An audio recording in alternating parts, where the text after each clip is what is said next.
Міне, құрметті ағайын, ассаламу алейкум. Біз үйдің ішін полный бітірдік қазір. Майда жерлері қалды, жетпей қалған заттармен.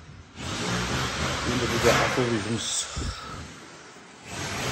Ол жаққа бөлік румтур жасайтын боламын. Міне мына жерге терезе есіктерін бәрі қойылды. Енді мына бір стегін жабу керек. Мына жер гранит болады, мына жер керамогранит болады площадка. Мына жер ванна комнатасы болады. Осы жердің бәрі полный керамогранит болады. Мына жерде бір тошка шығарып жатырмын отоплениеге. Өйткені мына жерде уже жилой комнатаға кіріп тұр. Сондықтан мына жерде қазір 40-80 жалғақ қойдым. Осыны жерге қоям.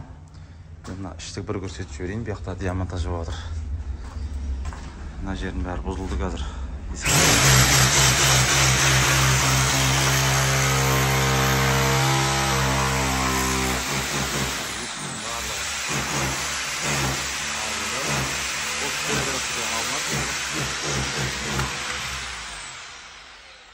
Мына жақтан да потологына бұрын обой жабыстырған екен. Осылардың бәрін аламыз. Мына жақтың бәрі потолоктары қайта жасалады. Астың бәрі керамогранит болады. Мына стена в общем алынады. Узновой кухня болады бұл жер. Мына жерде бір есік, мына есік ауысады. И мына есік ауысады, темір есік.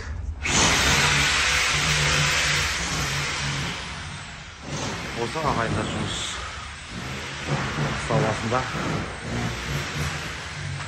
Сала деген суық. Күн шыққан болмаса қазір мына жерге су отоплениеден ағызып жатырмын. Мына тошканы жалғау керек. Бәрін орындарын жасап қойдым.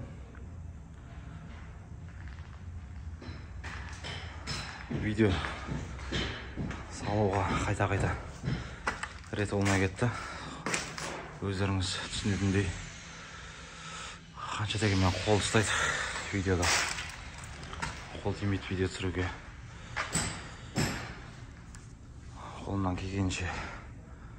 Енді мына іштің барлығы Құдай қаласа жуылса,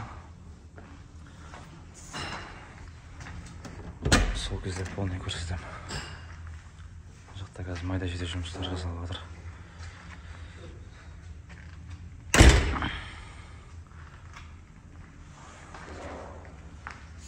Каналға тіркеліп қолдап қойыңыздар. Міне сыртты бір көрсетіп жіберейін. Сыртынан жақында қойып кетті. Енді осының майда жеделері бар, тағы да жасайтын. Мына жерлерінде тесіктері бар дегендей. Пеналарын кесіп аккуратно.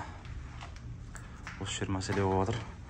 Бұрын өргеннің кезде осы тумбаны мынамен бірдей өрген болса, бізге қиын болмайтын еді. Осы сары кірпішті отдельно дәл осылай өре салатын ек. Енді осы кішкене мәселе болып тұр бізде.